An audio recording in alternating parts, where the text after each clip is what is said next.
কুমিল্লার নাঙ্গলকোটে নিখোঁজের একদিন পর মানসিক ভারসাম্যহীন শাহজাহান নামে এক বৃদ্ধের লাশ উদ্ধার করা হয়েছে।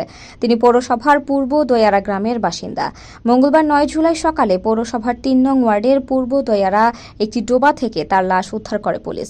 নিহতের ছেলে আবু জাফর বলেন, আমি রাত্রে বাড়িতে গেছি মাদ্রাসা থেকে, আমাকে বলে বাবা কাটলে কোন বিরিয়ানি খেতে গেছে।